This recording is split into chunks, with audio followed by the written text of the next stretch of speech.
மனமாலையும் மங்களும் சூடி ஓடத்தில் நீ வரும் நேரம் அண்ணன் பிள்ளைகள் கண்ணீர் மலைகள் நனைந்தே நாள் வாழ்த்தின மனமாலையும் மங்களும் சூடி ஓடத்தில் நீ வரும் நேரம்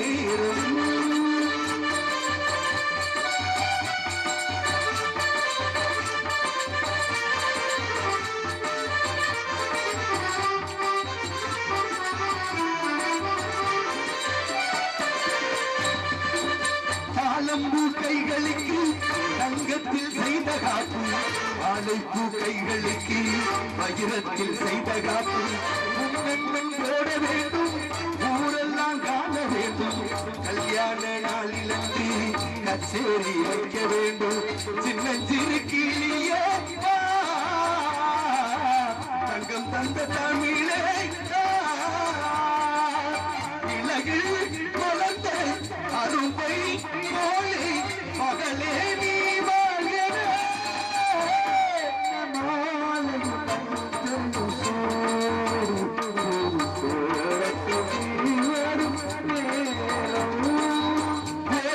சென்ற பின்பு உன் பிள்ளை ஓடி வந்து தாய்மாமன் தோளில் நின்று ஒன்றூஞ்சல் ஆட வேண்டும் ஏதேதோ ஆனதம்மா நெஞ்சுக்குள் ஓடுதம்மா ஆனந்த மின்னல் ஒன்று கண்ணுக்குள் வாயுதம்மா உமக்கு சீமிலே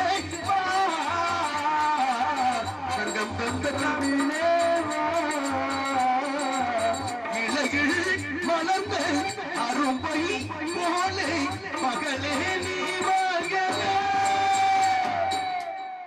பெண்மகளே வாழ்க வளர்க பல்லாண்டு பல்லாயிரம் தாண்டு பல கோடி நூறாண்டு வாழ்க கேளுங்கள் தரப்படும் தட்டுங்கள் திறக்கப்படும் கேட்டது யாரு கொடுத்தது யாரு இதனால யாரு பெருமையடைந்தது எடுத்து உழைப்பாயம்மா நல்லா பேசுறிய எப்படி அப்படின்னா கல்லால பெண் கூட உன்னாலே அப்படின்னு பாடினோன்னு நல்ல வாழ்த்து பாட்டு பாடினோன்னு நீங்க சிறப்பா சொன்னீங்க எப்படி அப்படி விவரமான கருத்தை நீங்க சொன்னீங்க அதை விட்டு தாண்டி போயிட்டா உங்களுக்கு இது தெரியாம இதை விட்டு தாண்டி போயிட்டீங்களே நான் என்ன பாருனேன்னு கூட கவனிக்காமலே இதை தாண்டி போயிட்டீங்களேன்னு இந்த சபையறிய என்னை சுட்டி காட்டுவேன்னு எனக்கு நல்லா தெரியும் அப்படின்னு நீங்க நல்லா சொல்றீங்க மண்டக்கணமான ஆளுன்னு கூட எனக்கு நல்ல கருத்தா பேசுறீங்க நல்ல கருத்தா சொல்றீங்க நான் அந்த இடத்துக்குலாம் சொல்லல நீங்க நல்லா தான் பேசுறீங்க ஆனா நீங்க சொன்னீங்க பாருங்களேன் எப்படி கேளுங்கள் தரப்படும் தட்டுங்கள் திறக்கப்படும் கேட்டது யாரு தட்டுனது யாரு அப்படின்னு கேட்டீங்க நீங்க இப்ப எனக்கு வாழ்த்து கொடுத்தீங்கல்ல என்ன வாழ்த்து கொடுத்தீங்க மணமாலையும் மஞ்சளும் சூடி கோலத்தில் நீ வரும் நேரம் எத்தனை வாழ்த்துக்கள் இருக்கு சரி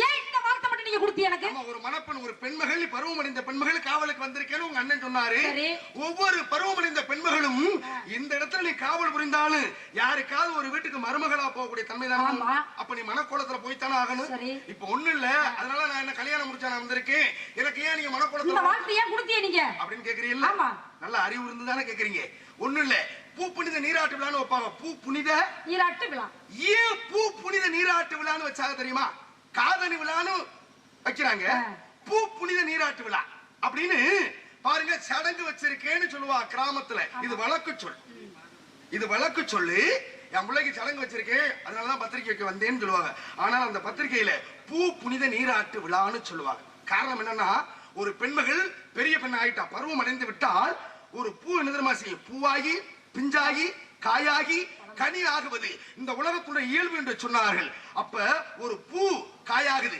காய் கனியாகுது கனி விதையாகுது இப்படியெல்லாம் எப்படி வாழ்க்கை சக்கரம் ஓடிக்கொண்டு இருக்கின்றதோ ஒரு பெண்மகள் பூப்படைந்து விட்டால் திருமணம் முடிப்பாள் குழந்தைகளை பெற்பாள் பேரம்பேத்தி எடுப்பாள் வயதாகி விடுவாள் இந்த விதை எப்படியெல்லாம் இந்த உலகத்திற்கு சுற்றி வருகின்றதோ ஒரு பெண் ஒரு வித்துவை இந்த உலகத்திற்கு சந்ததியை கொடுக்கக்கூடிய நிலை அதனாலதான் பெண்ணை பூவையர்னு வச்சாங்க பேருந்துகள்ல பாருங்க ஒரு பக்கம் ஆடவர்கள் ஒரு பக்கம் பூவையர்கள் எழுதியிருப்பாங்க பூவையர்னா பெண்கள் அர்த்தம் அப்ப பூவையும் பெண்ணையும் ஒப்பிட்டு சொன்னதாலே பூ புனித நீராட்டு விழா அதனாலதான் பூவை கொண்டு போய் பெண்ணுக்கு வச்சாங்க ஒரு பெண்ணுக்கு மட்டும்தான் ஒரு பூ எப்படியெல்லாம் அந்த வித்தை கொடுத்து மரங்களை கனிகளை கொடுத்து விதைகளை கொடுக்கின்றதோ அதுபோல ஒரு பெண்ணும் இந்த உலகத்திற்கு சந்ததியை கொடுப்பாள் மனைவி என்பவள் யார் தெரியுமா இன்பத்தையும் இன பந்துக்களையும் கொடுக்கக்கூடியவளுக்கு பேர் தான் மனைவி அதனாலதான் மனைவி அப்ப இந்த இடத்திலே கேட்கக்கூடிய கேள்விக்கு பதில் கொடுப்பா என்று எதிர்பார்க்கின்றேன். கேளமா, நீ கேட்டியல்லம்மா, மணமாலையும் மஞ்சளும் மணமக்களோட வரணும்ட்டேன். நீ என்னைக்கா இருந்தாலும் ஒண்ணு இல்ல, ஒரு பெண்மகள் வயதுக்கு வந்துட்டா, வயதுக்கு வந்த ஒரு பெரிய மனுஷரு 16 செல்வம் பெற்று பெருவாழ் வாழும், 16 பெற்று பெருவாழ் வாழும் சொல்லிடுவாரு. இந்த 16 செல்வத்துல நன்மக்கள், அப்ப நல்ல குழந்தைகளை நீ பெற்கணும். அப்ப பூப்பதான அடைஞ்சிருக்கேன், கல்யாணம் ஆகலையே, அப்பவே 16 பெற்று பெருவாழ் வாழ்கன்னு சொல்றமே. அப்ப இனிமேல் நீ திருமணமாகி நல்ல குழந்தைகளை பெற்று இந்த உலகத்திற்கு கொடுப்பா என்று பூப்புனித நீராட்டு விழாவிலேயே பெரிய மனுஷன் வளர்த்துறாரா இல்லையா?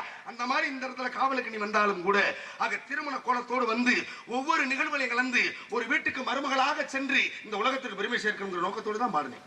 வேற ஏதாவது சந்தேகம் தான் கேட்கலாம். இல்ல சந்தேகம் இருக்கிறதுக்கு சந்தேகம் இருந்தா கேளு. ஏன் அப்படி சொல்றேன் அப்படின்னா, இங்க வாழ்த்து கொடுத்தீங்க, எப்படி நீங்க வாழ்த்து கொடுத்தீங்க, வாழ்த்து கொடுத்தா எல்லாரும் ஒரு கல்யாணத்தை பண்றாங்க. அப்படி கல்யாணத்தை பண்ணி பத்திரிக்கை அடிச்சு கல்யாணத்தை விழா அப்படின்னு வைக்கிறாங்க. அப்படி வைக்கும் போது அந்த பொண்ணுக்கு கல்யாணம் பண்ணும்போது தாலி கட்டுறாங்க. அப்படி தாலி கட்ட போகும்போது எல்லாரும் இருந்து அந்த அரிசி என்ற அரிசி அள்ளி வீசுறாங்களே, அது ஏன் அர்ச்சகை, அது ஏன் அப்படி வீசுறாங்க? அது ஒண்ணு.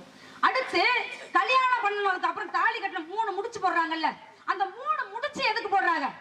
நீங்க கேட்டியல்ல, எனக்கு வாழ்த்து கொடுத்தியல்ல, அதுல இருந்து உங்கள்ட்ட நான் கேட்கிறேன். 3 முடிச்சு ஏன் வந்துச்சு, எதுக்கு அது போட்டாங்க? ஏன் 5 முடிச்சு போடலாம், ஒரு 7 முடிச்சு போடலாம், ஏன் ஒரு 2 முடிச்சு போடலாம், அதையெல்லாம் விட்டு ஏன் 3 முடிச்சு போட்டாங்க? அது ஒரு கணக்கு இருக்கு, சொல்லணும். அடுத்து அதே நேரத்துல அக்கினி வளர்க்குறாங்கல்ல, அந்த அக்கினியை ஏன் வளம் வர்றாங்க 2 பேரும், பொண்ணு மாப்பிள்ளையே? அடுத்து மாப்பிள்ளையுடைய வேட்டியவும் பொண்ணுடைய சேலை முந்தாங்கி முடிஞ்சு அதை சுத்தி வர்றாங்களே, ஏன்? அதுக்கு என்ன விவரம் அப்படின்னு நீங்க சொல்லுவேன்னு நான் நினைக்கிறேன். நீங்க சொன்னீங்க கௌதம மகரிஷி, நீங்க பேசுனீங்க, உங்க மாதிரி நாரதர் மகா முனிவர், அவர் ஒரு முனிவர் தான். எனக்கு தெரியாம தான் நான் கூட கேட்கிறேன். அவரு ஒரு முனிவர், அவருக்கு எல்லா இதுவும் தெரியும்ல. நம்முடைய மனைவி அவ கற்பகரசி இருப்பான், ஏன் அவருக்கு தெரியல? அவரும் நாரதர், அவரும் ஒரு முனிவர், உங்க மாதிரியே அவர் ஒரு முனிவர். முனிவர் முக்காலத்தில் உணர்ந்தவர், அவரு எல்லா இதுவும் தெரியும் அவருக்கு. இன்னைக்கு என்ன நடக்கும், நாளைக்கு நடக்கும், யார் யார் மனசுல என்ன இருக்கும் அப்படின்னு தெரியும். ஏன்னா அவர் முனிவர் தானே. அந்த முனிவர் ஏன் சேவை கூவுது அப்படின்னு அவருக்கு தெரியாதா? தெரியும்ல, அவர் முனிவர் தானே. இதே இங்க இருந்து கங்கைக்கு போனாரு, கங்கை உறங்கிக்கிட்டு இருக்கு, ஏன் அவருக்கு தெரியாதா? இங்க இருந்து போக இல்ல, தெரியும்ல. இதே நேரத்துல அங்க இருந்து வர்றாரு, கதவை தட்டுறாரு, திறக்கிறாங்க. அப்ப நம்ம மனைவி கற்புக்கரசி, கருப்பு அழிஞ்சு போச்சு, கற்புக்கரசியா இருக்கிறா, ஏன் அவருக்கு தெரியாதா? தெரியாம ஏன் அந்த சாபத்தை அவர் கொடுத்தாரு? காரணம் என்ன அப்படின்னா, அவர் முனிவர் தானே. ஒரு முனிவனுக்கு நடந்தது, நடக்க போறது, நடந்து முடிந்தது முக்காலத்தை உணரக்கூடிய தன்மை தான் முனிவனுக்கு உண்டு. அப்ப வந்தவே கூவியது சேவல் அல்ல, இந்திரன் தான் கண்டுபிடிக்க முடியாதா அப்படின்னு கேக்குறேன். ஒன்று. கங்கைக்கு போய் கங்கை உறைஞ்சிக்கிட்டு இருக்கேன்னு ஏன் போறதுக்கு முன்னாலே இவருக்கு தெரியாதா? நாளைக்கு நடக்க போறதே முனிவனுக்கு தெரியுமே. நாளைக்கு தாம் பொண்டாட்டியை இழிவுபடுத்துவதற்காக, அனுபவிப்பதற்காக தேவலோகத்திலிருந்து பூலோகத்துக்கு வர போறாங்கிற விஷயம் அவருக்கு தெரியும். ஏன் தெரியுமா அவர் போனாரு கங்கைக்கு நீராட? ஏன் தெரியுமா சாபத்தை கொடுத்தாரு? இந்த உலகத்துல பெண் மக்களுக்குன்னு ஒரு பெருமை இருக்கு, ஆண் மக்களுக்குன்னு ஒரு பெருமை இருக்கு. தான் மனைவியை இந்த உலகத்திலே கெட்டவளாக ஆக்கினாலும் கூட இவள் எடுத்துக்காட்டாக வைத்து இருக்கக்கூடிய சந்ததிகள் பெண்கள் யாரும் இந்த தவறை யாரும் செஞ்சிடக்கூடாது அப்படின்னு எடுத்துக்காட்டாக முன்பதாகவே அவர்கள் ஆடிய திருவிழை ஆடல், அது ஒரு உதாரணத்துக்காக தன் மனைவியை வச்சு பகடக்காய விட்டுறாரு. தெரிஞ்சுதான் பண்ணாரு, தெரியாம பண்ணல, நல்லா தெரிஞ்சுக்கிறேன். அப்ப தன் தாரத்தை விட்டு பிரதாரத்தை நிச்சயிக்கக்கூடிய ஒவ்வொரு ஆண்களுக்கு இப்படித்தாண்டா தண்டனையை கொடுக்கணும் அப்படிங்கிற நியதியை நீதிமன்றங்கள்லாம் இல்லாத உலகத்துல முனிவர்கள் தான் நீதிமன்றம் அன்றைக்கு கொடுத்ததுதான் இன்றைக்கு வரமுறைப்படுத்தப்படுகின்றது. ஒவ்வொரு வீட்டிலையும் ஒவ்வொரு ஆணுக்கும் ஒவ்வொரு பெண்ணுக்கும் தெரிஞ்சுதான் போனாரு, தெரியாமலாம் போகல. இப்படி ஒரு எடுத்துக்காட்டாக வாழணும், நம்ம வாழ்ந்து மறையணும், இந்த பூமியிலே நிலைநாட்ட வேண்டும். ஏன்னா கௌதம முனிவர் என்பது சிவனுடைய அவதாரம், புரியுதா? அதே மாதிரி அகலிகை என்பது சொல்லக்கூடிய சக்தியினுடைய அவதார மகிமை.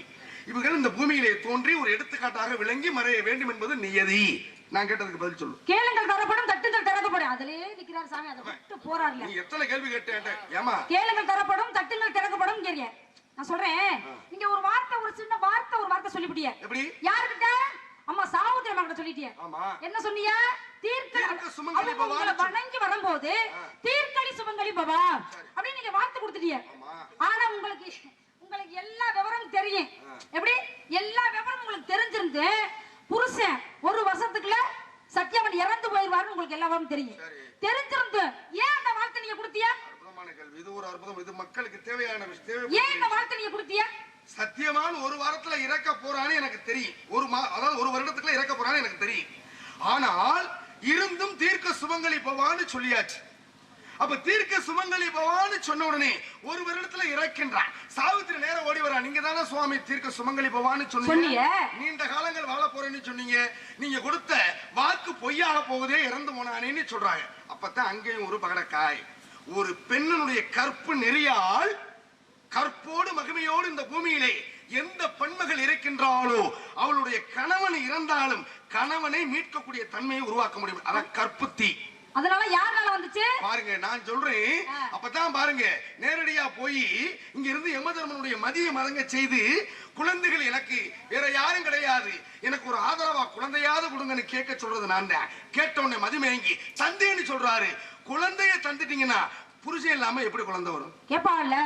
சிக்கிட்டாரு. அங்க நீங்க கொடுத்திய காயத்ரி மந்திரத்தை உன் புருஷ உயிர் வேணும்னா நீ யமபட்டன போய் மீட்டு கொண்டுட்டு வா அப்படிங்க. பொம்பளை எங்க நேரா யமபட்டன போனாங்க. யமபட்டன போகும்போது ஒரு கற்பகரசி தானே, அங்க இருந்து ஓடுச்சு அக்னி ஆறு. அந்த அக்னி ஆறு இந்த அம்மாவோட கற்பத்தி அப்படினா அந்த கற்பத்தினால அமர்ந்துச்சு. அந்த அக்னி ஆறை தாண்டி போனா தான் யமதர்மனை சந்திக்க முடியும். அங்க போனாங்க. அந்த யமலோகம் போனவர்கள் யாரும் திரும்பி வந்ததாக சரித்திரம் கிடையாது. அந்த அக்னி இவள் கற்பு தீயாகப்பட்டது போகின்ற பொழுது அக்னி தீய அணையுது. அப்ப கற்பினை மிகுந்தவள் என்பதை எடுத்து காட்டுவதற்காக யமபட்னம் வரையும் போய் இவளும் திரும்பி வந்தா, தன் கணவன் இறந்தவனையும் உயிரிழப்பிட்டு வந்தா. அப்பேற்பட்ட கற்பின் மகிமை பெண்களுக்கு உரியது. அப்ப கற்போடு இருந்தா எதையும் சாதிக்கலாம் என்பதை எடுத்துக்காட்டாக விளங்கக்கூடிய நிலையை கேட்கிற விதமா கேட்டாங்கல்ல. கேட்கிற விதத்துல போய் கேட்க கிடந்தா புருஷனோட உயிரை மீட்டு அங்க இருந்து கொண்டுட்டு வந்தாங்க. அவங்களும் ஒரு பொண்ணு தானே, அதனால கேட்கிற விதமா இருக்கணும் சாமி. கேட்கிற விதத்துல கேட்டா தான் எது வரும். எப்படி தட்டுற விதத்துல இருந்தா தான் எது வரும். தட்டுற தானா தட்டணும் அப்படின்னா தட்டுற விதம் இருக்கு. தட்டுற விதத்துலன்னா எது தானா திறக்கும். ஏன் அப்படி சொல்றேன்னா, திருஞான சம்பந்தரும் திருநாவுக்கரசரும் இங்க போனாங்க. எங்க போனாங்க? எந்த ஊருக்கு போயிருப்பாங்க சொல்லுங்க? போனாங்க திருவள்ளங்காடு அப்படின்னு திருவள்ளங்காடு. அங்க போனாங்க. போய் ஒரு 10 பாடல் பாடினாக்க திறந்துச்சு. ஒரு பாடலோட மூடிருச்சு. அது அங்க தட்டுற விதம் தானே, கேட்ட விதம் தானே. கேட்ட விதம் இது, தட்டுற விதம் அது. தட்டி வந்தாங்கல்ல. கேட்டது சாவித்திரி என்ற பெண்மகள் கேட்டால் தன் கணவனை உயிரை மீட்டுக் கொண்டு வந்தால் கேட்ட இடத்திலே பெருமை கிடைத்தவள் யார் அப்படின்னா சாவித்திரி. தட்டியது பாருங்க, அப்பேற்பட்ட இடத்திலே சிவனுடைய ஆலயத்தில் திருவள்ளங்காட்டிலே ஆக 20 பாடல் பாட 10 பாடல்களை ஒருவர் பாடுகின்றார். கதவு திறக்கவில்லை. ஒரு பாடல் ஒருத்தர் பாடாரு, கதவு திறந்துருச்சு. அப்ப அப்பேற்பட்ட தட்டிய இடத்திலே ஆக சிவன் காட்சி கொடுத்தான், பெருமை கொடுத்தான். அப்ப தட்டியவர்கள் யாரு, கேட்டவர்கள் யாரு என்ற பெருமையும் அருமை இருக்கு. நீ அற்புதமா கேட்டீங்களா? என்ன கேள்வி கேட்ட அப்படின்னா, ஒரு திருமணம் ஒரு பெண்ணுக்கு பண்றாங்க. முதல்ல என்ன செய்யறாங்க? ஒரு ஆணுக்கும் பெண்ணுக்கும் திருமணம் பண்ண போறாங்க அப்படின்னா முதல்ல நேரா எங்க கொண்டுகிட்டு எதை எடுத்துக்கிட்டு யார பார்க்க போவாங்க? ஜாதகத்தை எடுத்துக்கிட்டு நேரா ஐயரை பார்க்க போவாங்க. ஜோதிடர் பார்க்க அங்க நிக்கிறவர்கிட்ட போகணும். முதல்ல நம்ம பிள்ளைக்கு வியாழ நோக்கம் இருக்கான்னு பார்க்கணும். நேரா இங்க இருந்து கணவன் மனைவி தன் பிள்ளைகளுக்காக நேரா போவாங்க ஜாதகத்தை எடுத்துக்கிட்டு. ஜாதகத்தை அவர் என்ன செய்வாரு? அதாவது வியாழ நோக்கம் இருக்கு, இந்த வருஷத்துல இருந்து கல்யாணம் பண்ணலாம், இத்தனை வருடம் வரைக்கும் இந்த வியாழ நோக்கம் இருக்கு, செஞ்சு விடலாம் அப்படின்னு சொல்லுவாரு. அப்ப ஒரு பெண்ணை பாக்குறோம், பெண்ணினுடைய ஜாதகத்தையும் ஆணனுடைய மாப்பிள்ளையோட ஜாதகத்தையும் 2 தரப்புலையும் கொண்டு போய் வச்சு பார்ப்போம். அவர் என்ன செய்வாரு? நேரா ஒவ்வொரு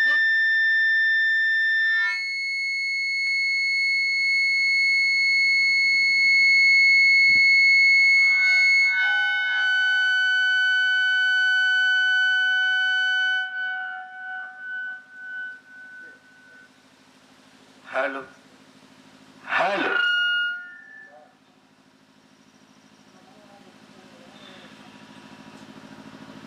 ஹலோ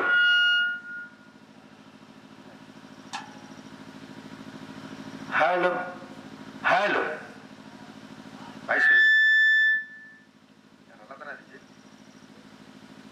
ஹலோ ஹலோ. அப்ப பெண் வீட்டாரு மாப்பிள்ளை வீட்டாரு இருவரும் ஜாதகத்தை கொண்டு போய் ஜோதிடத்தை பார்க்கின்ற பொழுது ஒவ்வொரு ஹலோ ஒவ்வொரு பொருத்தத்துக்கு நேர உத்தமம் உத்தமம் உத்தமம்னு எழுதணும். அப்படி பொருத்தம் இல்லைன்னா அந்த இடத்துல மத்தியமம்னு எழுதுவாரு.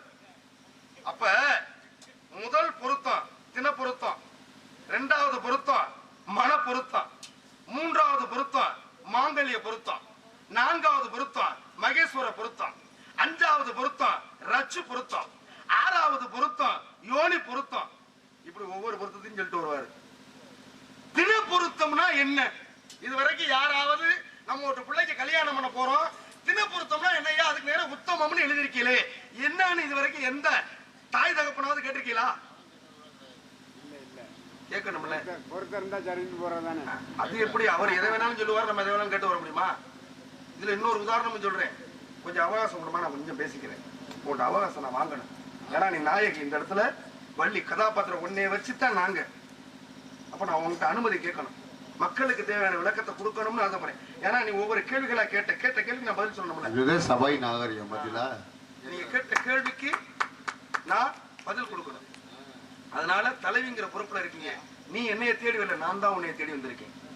உன்னால இந்த உலகத்திற்கு மோட்சம், உனக்கும் மோட்சம், இதை கேட்கக்கூடிய அத்தனை பேருக்கு மோட்சம். தின பொருத்தம் அப்படின்னா என்ன அப்படின்னு பார்க்கணும். ஒரு நாளைக்கு பகல் 12 மணி நேரம், இரவு 12 மணி நேரம். இந்த 24 மணி நேரத்துக்குள்ள இவங்க 2 பேரும் கல்யாணம் பண்ணி வச்சா சண்டை வராமல் இருக்குமா? புருஷனை பொண்டாட்டி பார்க்கணும், பொண்டாட்டி புருஷன் பார்க்கணும்.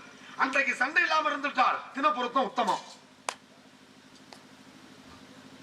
மன பொருத்தம் அப்படின்னா என்ன? தாம் புருஷன் தவறு செய்து விட்டாலும் மனப்பக்குவத்தோடு எடுத்துரைத்து அவரை வச்சு வாழ வைக்கிறது. அப்ப 2 பேருக்கும் மனம் ஒத்து போயிருச்சுன்னா, புருஷன் தப்பு பண்ணாலும் பொண்டாட்டி தப்பு பண்ணாலும் எவ்வளவுதான் அடிச்சுக்கிட்டாலும் வீட்டை விட்டு வெளியே போக மாட்டாங்க. அதுதான் மனப்பொருத்தம். மனப்பொருத்தம் இணைஞ்சாதான் இங்க உத்தமம்னு எழுதுவார். மாங்கல்ய பொருத்தம், இந்த ஆம்பளை இந்த பொம்பளைக்கு தாலி கட்ட இந்த பெண்மகளாலே இந்த கணவன் எத்தனை வருஷம் உயிரோடு இருப்பேன், மாங்கல்யத்தை கணிக்கக்கூடிய நிலை மாங்கல்ய பொருத்தம். மகேஸ்வர பொருத்தம், இவங்க 2 பேரும் சேர்ந்தா குழந்தை உருவாகுமா? மகேஸ்வர பொருத்தம். யோனி பொருத்தம், உறவு கொண்டால் இது இதை விட்டு தாண்டாது, இது இதை விட்டு தாண்டாது, நின்றுக்கிறதுக்குள்ள யோனி பொருத்தம். இதுக்கு மேல விவரிக்க நான் விரும்பல, இதுக்கு மேல விவரிக்க விரும்பல. இவ்வளவு விஷயம் இருக்கு. இது ஒவ்வொரு குடும்பத்துக்கும் ஒரு தாயும் தந்தையும் தன் பிள்ளைக்கு பார்க்கக்கூடிய ஜாதக நிலையை உணர்ந்து அறிந்து தெரிந்து செயல்பட்டால் அவன் கூட நல்லா இருக்கும். இதுல 7 பொருத்தம் மட்டும் இருக்கக்கூடாது, 2 பேருக்கு 7ஆம் பொருத்தமா இருக்கும். 7 பொருத்தம் மட்டும் அமைஞ்சிடக்கூடாது, 7ஆம் பொருத்தமாவே போயிடும். அப்ப இந்த நிலை உருவாக வேண்டும். ஜாதகத்தை கணிக்கணும். ஜாதகம் போய் பாக்குறோம்ல, ஜாதகக்காரர் 2 பேரும் கல்யாணம் பண்ணி வச்சா குழந்தை இருக்கும், எல்லா பொருத்தமும் இருக்கு, உத்தமமா செய்யலாம். அவர் என்ன 2 ஜாதகம் சரியா இருந்தா 2 ஜாதகத்தையும் ஒண்ணா வச்சிருவாரு. ஜாதகம் சரியா இல்லைன்னா இப்படி கொடுப்பாரு, இவங்கிட்ட இதை கொடுக்கணும், இவங்கள்ட்ட இதை கொடுக்கணும். சாதகம் சரியா இருந்தா 2ஐயும் ஒண்ணா வச்சிருவாரு, 2 பேரும் வாங்கன்றுவாரு. இதுதான் அவர் கற்ற சாஸ்திரத்தின் தர்மம். அவர் சொல்லுவாரு, என்ன தர்மம் சொல்லுவாரு?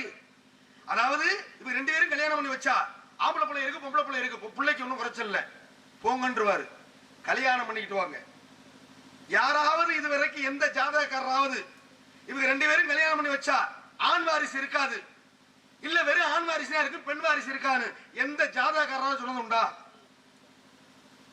அட யாராவது பேசுங்க, 5 முத்திரை சொல்லு. இல்ல இல்ல இல்ல சொன்னதுல இல்ல.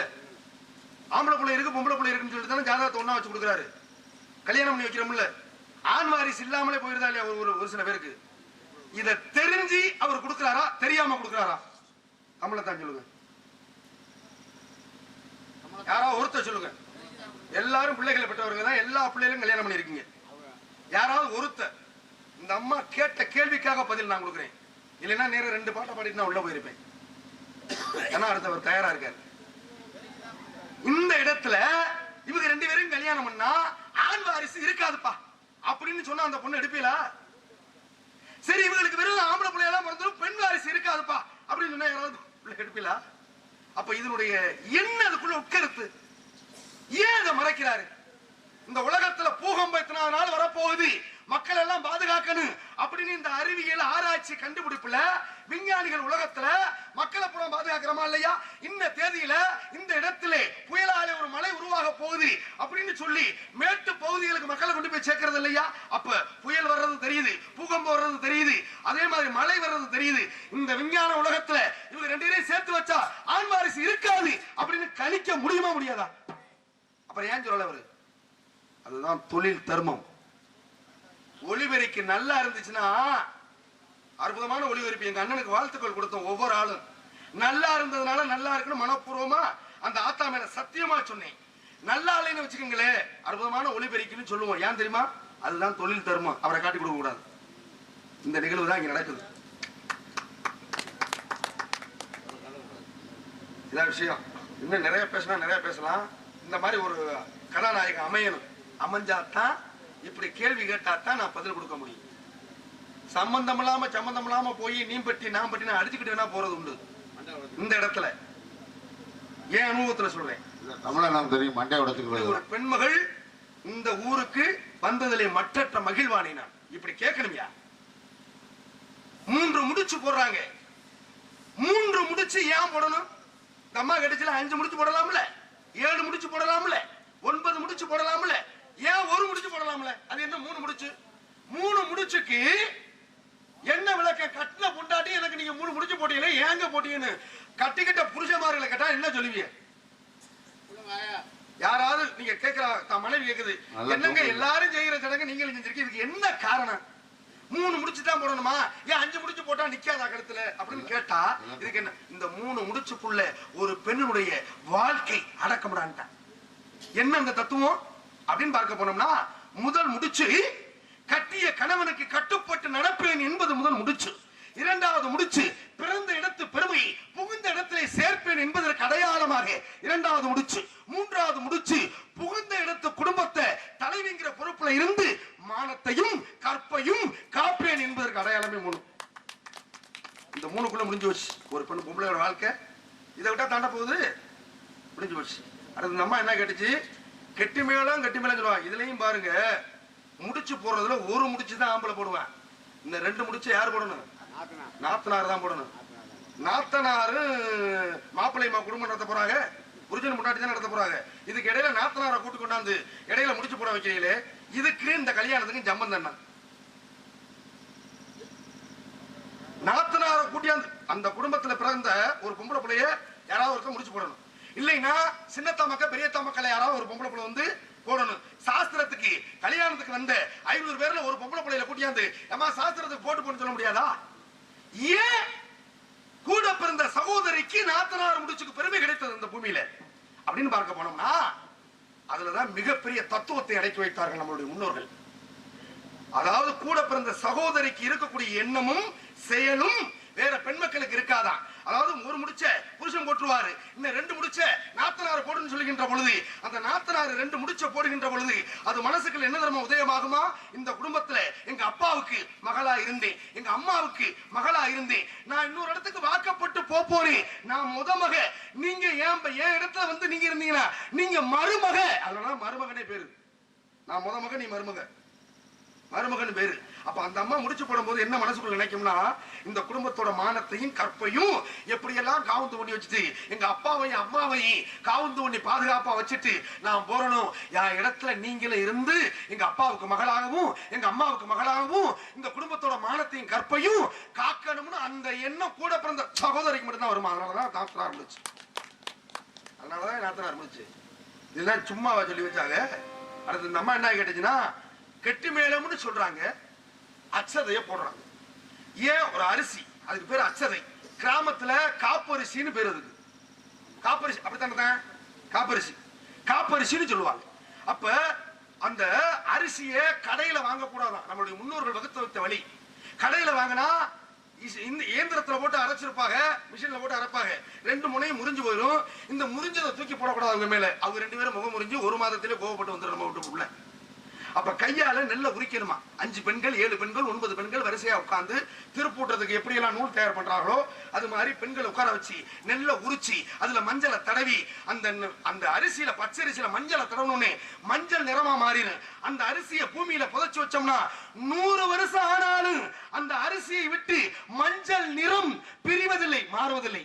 இங்க நிறம் மாறாமல் இருக்கிறத தூக்கி அவங்க மேல போட்டோம்னா அவங்க மனம் மாறாமல் குடும்பம் நடத்துவாங்க என்பது ஐதீகம். இங்க நிறம் மாறாது, அங்க மனம் மாறாமல் இங்க 2 பேரும் குடும்பம் நடத்தணும் அப்படிங்கிற ஐதீக முறைப்படி இதை தூக்கி வீசுறோம். அடுத்த அற்புதமா சொன்னேன், அக்னியை ஏன் பொண்ணு மாப்பிள்ளை வள வர்றாங்க அப்படின்னா, இந்த கோவில் இருக்குல்ல, கோவில்ல போய் அந்த தெய்வத்தை நம்ம தொட்டு கும்பிட்ட முடியுமா? உள்ள போக முடியுமா? வெளியில தான் நிக்கிறேன். அர்ச்சகருக்கு மட்டும்தான் வேலை. அப்ப என்ன செய்யறாரு? ஒரு கற்பூரத்தை காட்டாரு. அப்ப இறைவன் அந்த கற்பூரத்துக்குள்ள வர அக்னி ஸ்வரூபம் கொண்டவன் தான் இறைவன். அந்த அக்னியை கொண்டாந்து வெளியில காமிக்கிறாரோ, அதை தொட்டு கும்பிடுறோம். அப்ப அந்த அக்னிக்குள்ள இறைவன் சாட்சியாக இருக்கின்றான். அப்ப இறைவன் சாட்சியாக இந்த அக்னி தான் இறைவன். இறைவன் சாட்சியாக இன்றையிலிருந்து நீ எனக்கு மனைவி, உனக்கு நான் கணவன் ஆக இந்த கடவுள் சாட்சியாக இதை தீர்மானமாக ஏற்றுக்கொள்கின்றேன் என்பதற்கு அடையாளம் தாயா அக்னியை வளவரக்கூடிய நிலை உண்டு. 3வது பாருங்க, பொண்ணு மாப்பிள்ளையோட துண்டு பொண்ணோட முந்தானை முடிஞ்சு முன்னால மாப்பிள்ளை பின்னால பெண்ணு போகணும். ஏன் தெரியுமா? இந்த துண்டும் பட்டு துண்டும் பட்டு சேலையும் எப்படி எல்லாம் ஒண்ணு மண்ணா இணைஞ்சிருக்கோ, ஆக அது மாதிரி ஆண் மனசும் பெண் மனசும் இன்றையிலிருந்து இணைஞ்சுக்கிறோம் நீங்க என்பதே நம்மளுடைய முன்னோர்களுடைய வாக்கு. நீ கேட்ட கேள்விக்கு பதில் கொடுத்துட்டேன். நீ என்னென்ன கேட்டீங்களோ கேட்ட கேள்விக்கு பதில். பண்டு விழிகள் கண்டி மொழி மாதேடி வாழ்ந்திருக்கும் நாடது சொல்லு கோரே. பண்டு விழிகள் கண் மொழி மாதே மாதே மாதே மாதே பண்டு விழிகள் கண்டு மொழி மாதேடி வாழ்ந்திருக்கும் நாடது சொல்லு கோரே.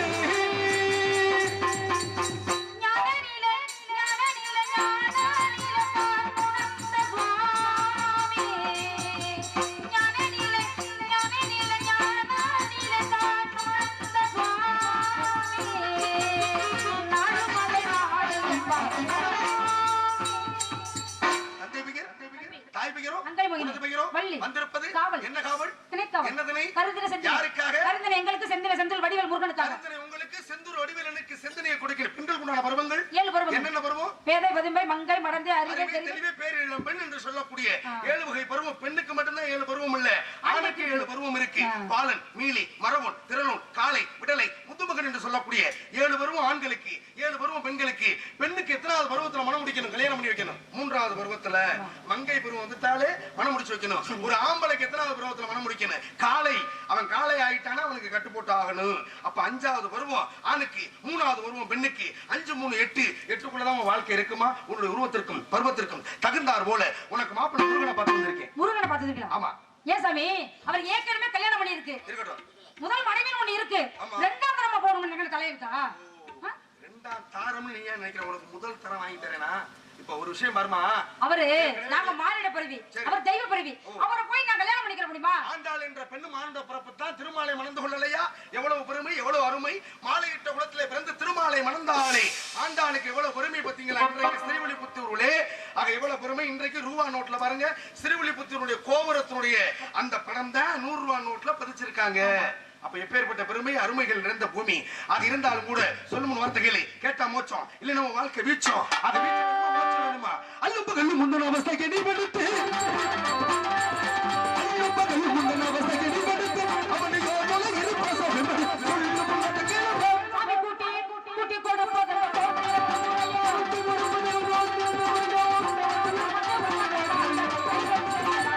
அன்புலார் கல்வி கூட்டி, பண்புலாருக்கு பண்பை கூட்டி, பாசம் இல்லாதவர்களுக்கு பாசத்தை கூட்டி, செல்வம் இல்லாதவர்களுக்கு செல்வத்தை கூட்டி கொடுப்பதில் பெருமைமா. இந்த சூரியஸ்தமா இருக்கும்னா அந்த சிக்கல் சிங்கார வேலை வர செய்து உனக்கும் அவனுக்கு திருமணத்தை முடிக்காவிட்டா என்பது நாரதரம் அல்ல, அணிந்திருப்பது பிரம்ம முடிச்சும் அல்ல.